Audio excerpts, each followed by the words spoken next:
네, 안녕하세요. 정보보호 기획과장 김연진입니다.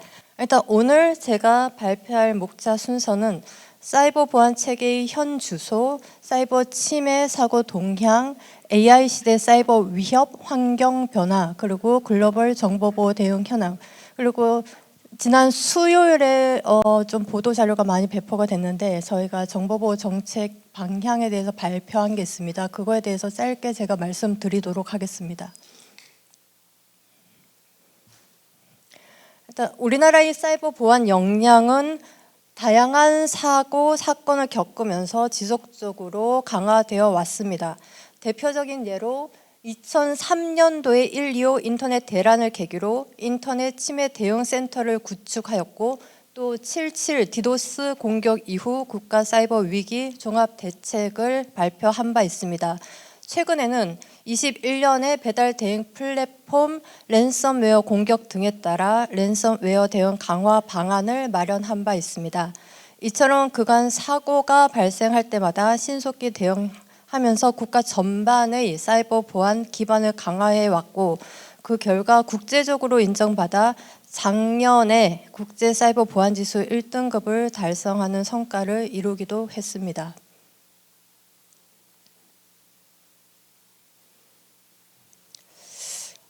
그럼에도 불구하고 최근에 대규모 해킹 사고가 지금 지속 발생되면서 정말 국민들이 불편해하고 불안감이 지속되고 있는 상황입니다. 그래서 지난 1월 달에 GS 리테일 침해 사고를 시작으로 SKT 그리고 예스24 그리고 최근 KT SK 쉴더스까지 국민 생활과 밀접한 분야에서 사고가 끊임없이 발생하고 있습니다. 특히 키사 한국인터넷진흥원에 신고된 사이버 침해 사고 건수가 2017년에는 287건, 21년에 640건이었으나 작년은 1887건, 그리고 올해 9월 기준으로는 1762건으로 수배 이상 급증하면서 사이버 위협의 심각성이 더욱 증대되고 있는 상황입니다. 그리고 전체 신고 건수 중 중소기업 비중은 작년 기준 83% 수준입니다.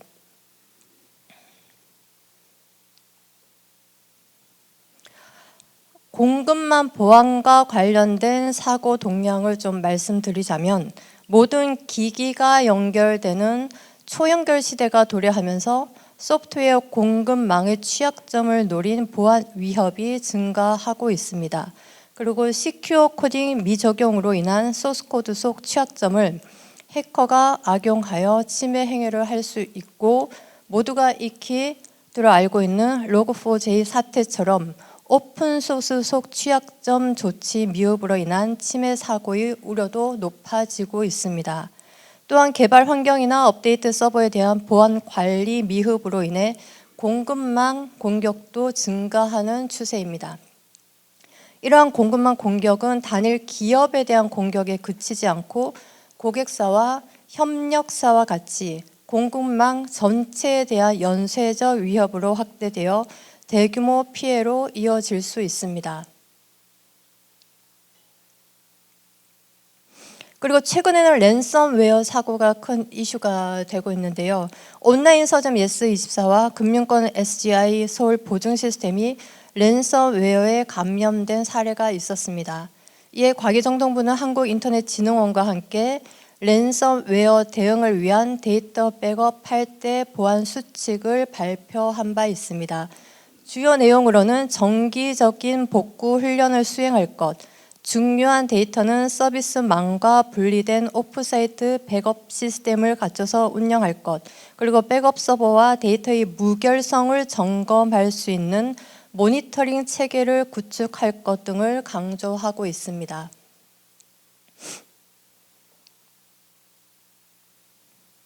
네, 이러한 상황 속에서 AI 기술의 발전은 사이버 공격의 양상과 성격을 근본적으로 변화시키고 있습니다. 챗 GPT와 같은 AI 서비스가 악용되거나 해킹 전용 AI 모델인 다크 GPT와 같은 형태로 개발되면서 사이버 위협의 수준은 이전과는 비교할 수 없을 정도로 진흥화 고도화되고 있습니다. 또한 AI 기술은 악성 코드 생성, 해킹 도구 개발 등을 누구나 쉽게 할 수 있게 만들고 AI가 결합된 공격은 자동화되어 속도와 규모도 빠르게 악화되고 있습니다.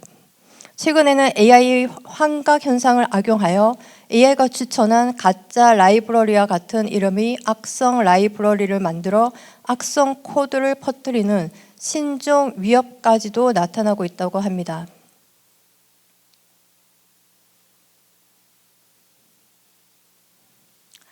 AI 기술이 국가 인프라, 기업, 비즈니스, 개인의 일상생활에서 광범위하게 활용되는 가운데 AI 모델을 직접 겨냥하는 다양한 적대적 공격 기법들도 등장하고 있습니다. 공격자는 AI 모델을 학습 및 추론 과정에서 적대적 입력을 활용하여 모델의 성능을 저하시킬 수 있고, 이는 시스템의 안정성을 위협하고 심지어 서비스를 중단시키거나 비정상적인 결과를 초래할 수 있습니다. 또한 모델 취약점 악용 시 AI 학습 과정에서 수집한 데이터 또는 AI 서비스 이용 과정에서 입력한 데이터 등이 탈취될 수 있다는 위험도 존재합니다.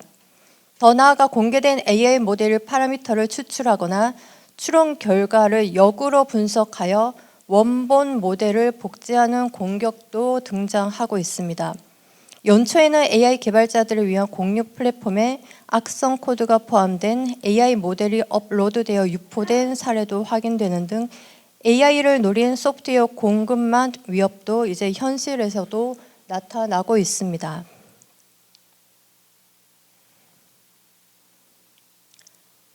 지금부터는 AI 기술 발전 확산이 글로벌 보안 패러다임을 어떻게 변화시키고 있는지를 말씀드리겠습니다.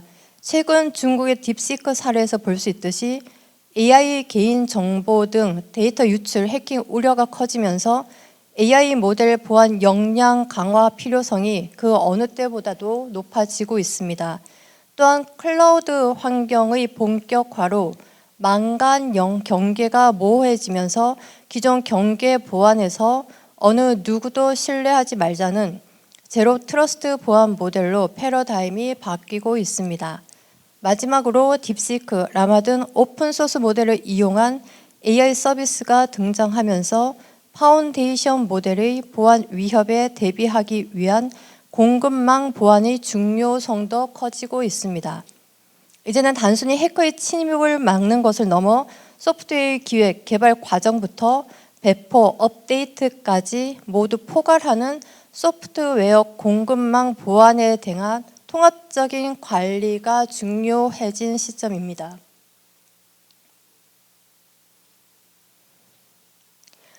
다음으로는 글로벌 정보 보호 동향에 대해 말씀드리겠습니다.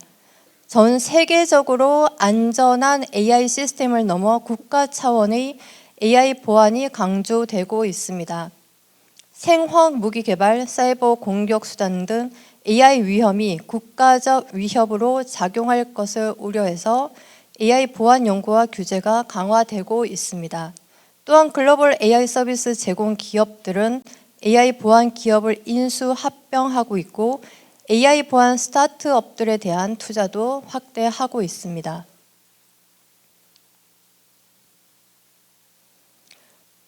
최근 미국은 AI 기반 산업혁명 등 글로벌 주도권을 확보하고 동시에 AI 보안을 국가 차원에서 강화하기 위해 AI 액션 플랜을 발표하였습니다. AI 보안과 관련된 첫 번째 주요 내용으로 공급망 보안 강화와 AI 보안 가이드라인 평가, 도구 개발 등을 언급하고 있고, 그리고 두 번째로는 인프라에 대해 다루고 미국 국토안보부 주도 AI 정보 공유 분석 센터 설립과 사이버 보안 및 인프라 보안국 C사의 취약점 공유 체계 강화 필요성을 강조하고 있습니다. 그리고 마지막 세 번째로는 국가 안보를 위해 AI 시스템의 백도어, 편향, 위험성을 정기 점검하고 고성능 AI 연산 장비 불법 유출 방지에 대해 언급하고 있습니다.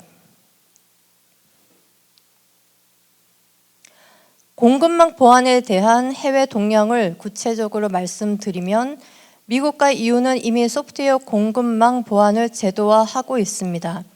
미국은 의료기기 FDA 인허가 과정과 연방 정부에 납품되는 소프트웨어에 대해서 SBAM 등을 요구하는 방식으로 소프트웨어 공급망 보안을 강화하고 있습니다. 또한 유럽은 CRA, 즉 사이버 보건력법을 작년 말 확정하고 27년 말 시행을 앞두고 있습니다.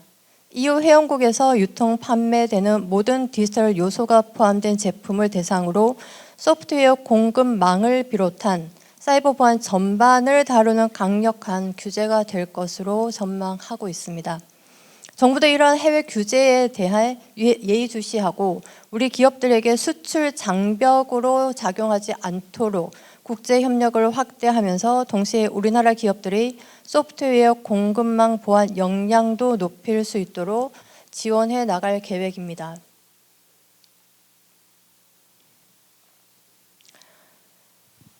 그리고 정보보호 정책 방향을 말씀드리기 전에 우리가 당면한 현실을 좀 말씀드리고자 합니다. 최근에 좀 문제가 많이 됐고 언론이나 국회에서도 지적을 많이 저희가 받고 있는 이슈인데요. 그 ISMS 정보보호 관리 체계 그 인증을 받은 기업들도 지금 연이어 사고가 발생하고 또 그러다 보니까 현 정보보호 제도 실효성에 대해서 좀 의문이 제기되고 있습니다.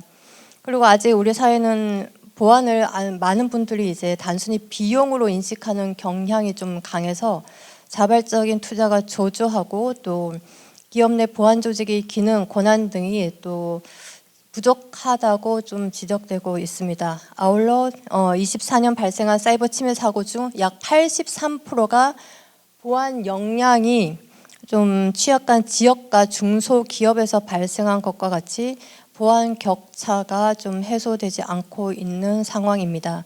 그리고 미국 콜로니얼 파이프라인 사고에서 확인할 수 있듯이 사이버 공격은 이제 개인 기업을 넘어서 국가를 위협하는 요소로 자리 잡았습니다. 그리고 뿐만 아니라 국가 배후 공격도 지속적으로 확인되고 있고 이제 점점 더 조직적으로 이루어지고 있습니다.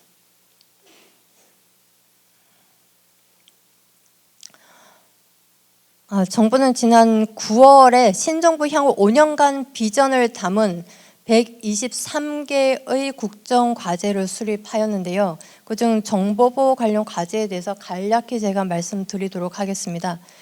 AI로 진흥화되는 사이버 위협으로부터 국민과 기업을 선제적, 능동적으로 보호하기 위해 정보보호 제도를 기존 네트워크 경계 중심의 보안에서 AI 시대 핵심 자원인 데이터를 중점 보호할 수 있도록 정보보호 제도를 개편할 계획이고 기존의 보안 시스템도 AI 기반으로 고도화해서 보안 역량을 강화해 나가는 내용이 국정과제에 담겨져 있습니다. 또한 보안이 취약한 지역 중소기업 등 보안 사각지대 지원을 강화할 것이고 피싱, 스미싱 등 민생을 위협하는 디지털 역기능 해소에도 힘써 나갈 것입니다. 아울러 정보보호 산업을 전략적으로 육성하고 국가 성장 동력으로 자리매김할 수 있도록 하고 글로벌 시장에서도 경쟁력을 확보할 수 있도록 적극 지원해 나갈 계획입니다. 마지막으로 저희가 수요일 날 발표한 범부처 정보보호 종합대책에 대해서 짧게 말씀드리도록 하겠습니다. 정부는 전방위적인 해킹 사고로 국민 불안이 가속화되는 현 상황을 신속히 극복하고 또 국가 전반의 정보보호 역량을 강화하기 위해서 안보실 중심으로 과기정통부 그리고 금융위, 개보위, 국정원 등 관계부처 합동으로 범부처 정보보호 종합대책을 마련했고 수요일에 발표를 했습니다. 주요 추진 방향으로는 강화된 정보보호 관리체계 구축, 그리고 소비자 중심의 신속 대응체계 구축, 국가적 정보보호 기반 강화, 범국가적 사이버 안보 협력 강화입니다.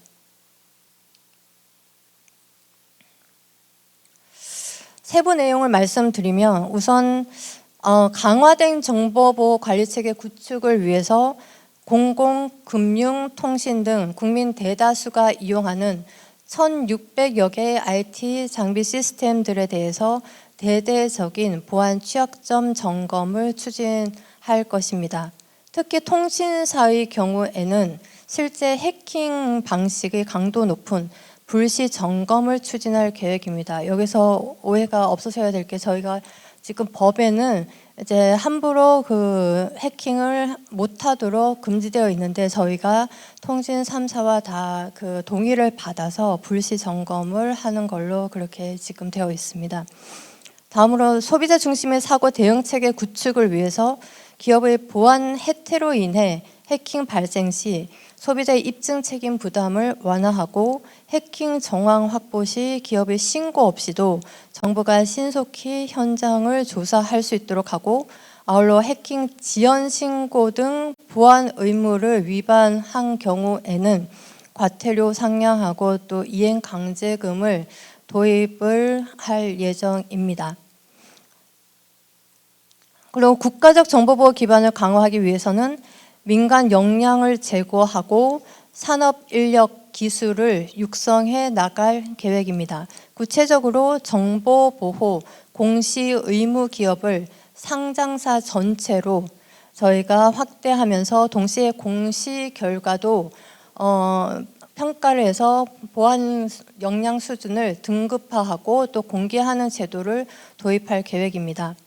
아울러 보안 최고 책임자인 CISO의 권한을 대폭 강화하고 자체적인 보안 역량이 부족한 중소 영세 기업 대상으로는 정보보호 지원센터 확대 등을 통해서 밀착 보안 지원을 강화할 것입니다. 또한 그간 문제로 여겨졌던 금융 공공기관 등이 소비자에게 설치를 강요하는 보안 소프트웨어를 단계적으로 제한하는 대신 다중 인증, AI 기반 이상 탐지 시스템 등의 활용을 통해서 보안을 강화할 계획입니다. 한편 보안 최고 전문가인 화이트 해커 양성 체계를 기업 수요로 재설계하는 등 전주기 보안 인력 양성을 체계화 고도화하고 또한 다가오는 양자 시대를 대비하기 위해서 양자 내성 암호 기술 개발 등 국가적 암호 체계 전환에도 저희가 노력을 할 것입니다. 그리고 민간군 합동 조직인 국가사이버위기관리단이 판교에 있는데요. 그 국가사이버위기관리단과 정부 부처 간의 사이버 위협 예방 대응 협력도 강화해 나갈 예정입니다. 이상 제가 준비한 자료는 다 말씀을 드렸고 앞으로도 정보 보호에 대해서 저희가 좀 많은 법이 발의될 예정이고 또 저희가 제도를 지속적으로 좀 개선을 할 계획입니다. 그래서 여러분들도 좀 관심을 가져주시고 제가 이제 생각하기에 보안이 무너지면 그 위에 쌓는 거는 뭐 기술 개발이나 이런 건 한순간에도 전부 다 무너질 수 있기 때문에 먼저 개발 단계부터 설계 개발 단계부터 보안을 좀 우선시해서 좀 개발하는 게 굉장히 중요할 거라고 생각이 됩니다. 이상 제 발표를 마치도록 하겠습니다. 감사합니다. 네.